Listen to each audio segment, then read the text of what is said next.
Hello everyone, in this video we are going to talk about the resignation of directors in a company. Resignation of directors.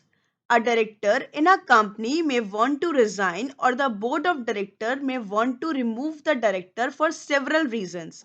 तो किसी company में अगर कोई director खुद की मर्जी से कंपनी को छोड़ के जाता है, it is called the resignation of director. But अगर बोर्ड ऑफ डायरेक्टर्स उस पर्सन को निकाल देते हैं, it is called the removal of director. In this video, we are going to talk only about the resignation of director. So, if a director decides to leave, nobody can force him to stay. As per Section 168 of Companies Act 2013, director may leave at any time, but there are some procedure or some steps which are required to be followed. So, as per Section 168, a director may resign from its office by giving a notice with the reasons of resignation in writing to the company. तो जो भी director company से resign करना चाहता है वो resign कर सकता है, बट उसको एक नोटिस देना होगा कंपनी को इन राइटिंग. मीन्स एक रिटन नोटिस देना होगा, एक रेजिग्नेशन लेटर देना होगा कंपनी को कि वो कंपनी से रिजाइन करना चाहता है. एंड उस नोटिस में प्रॉपर डिटेल्ड रीजन मेंशन करने होंगे कि क्यों वो कंपनी से रिजाइन करना चाहता है. Next is board shall on receipt of such notice from a director shall take note of the same. तो बोर्ड ऑफ डायरेक्टर्स उस नोटिस को एक्सेप्ट करेंगे.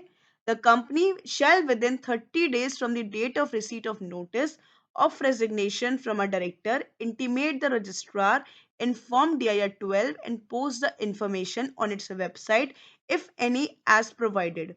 तो कंपनी क्या करेगी, जब से उसको रेजिग्नेशन लेटर मिला है या जब से उसको नोटिस मिला है, उससे विद इन 30 days उसको आरओसी को इन्फॉर्म करना होगा कि इस पर्सन ने इस कंपनी से रिजाइन कर दिया है. किस फॉर्म में करेगी वो आरओसी को इन्फॉर्म DIR 12. तो DIR 12 फॉर्म में कंपनी आरओसी को इन्फॉर्म करती है विद इन 30 days. और अगर कंपनी की कोई वेबसाइट है तो उस पर भी कंपनी को पोस्ट करनी होगी regarding the resignation of director. Next is board shall place the facts of such resignation by the director in report of directors laid in immediately following general meeting by the company. तो उस resignation के बाद जब भी company की general meeting होगी, उस meeting में बोर्ड ऑफ डायरेक्टर्स को एक डायरेक्टर रिपोर्ट में मेंशन करना होगा कि इस पर्सन ने किस रीजन की वजह से कंपनी से रिजाइन कर दिया है. नेक्स्ट इज जो डायरेक्टर है वो खुद भी आरओसी को इन्फॉर्म कर सकता है with in 30 days of resigning. Inform DIR 11. तो DIR 12 फॉर्म फाइल करती है company with in 30 days of resignation of director और DIR 11 फाइल करता है डायरेक्टर खुद से अपने रेजिग्नेशन का जो आरओसी के पास जाता है. Although DIR 11 is not a mandatory form, director चाहे तो कर सकता है, but if it is a case of dispute तो it is recommended to file form DIR 11. Next is जो रेजिग्नेशन होगा वो किस डेट से इफेक्टिव होगा. या तो जिस दिन कंपनी को नोटिस मिला है, जिस दिन भी कंपनी ने रेजिग्नेशन रिसीव किया है उस दिन, या फिर जिस दिन अगर कोई डेट रेजिग्नेशन नोटिस में या रेजिग्नेशन लेटर में उस पर्सन ने मेंशन किया है कि मैं इस डेट से रिजाइन कर रहा हूं, विच एवर इज लेटर, जिस दिन वो रिसीव कर रहा है वो, या फिर लेटर में कोई लेटर ऑन की डेट मेंशन है वो, तो विच एवर इज लेटर उस डेट से रेजिग्नेशन को इफेक्टिव माना जाता है.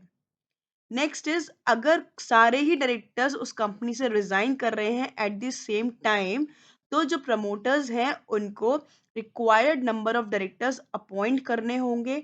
और इन केस प्रमोटर्स नहीं है, मींस अगर प्रमोटर्स ही रिजाइन कर रहे हैं या वो ही डायरेक्टर्स थे कंपनी के, तो central government minimum number of directors को अपॉइंट करेगी उस कंपनी में. Thank you so much. We will be discussing the removal of directors in the next video. So stay connected.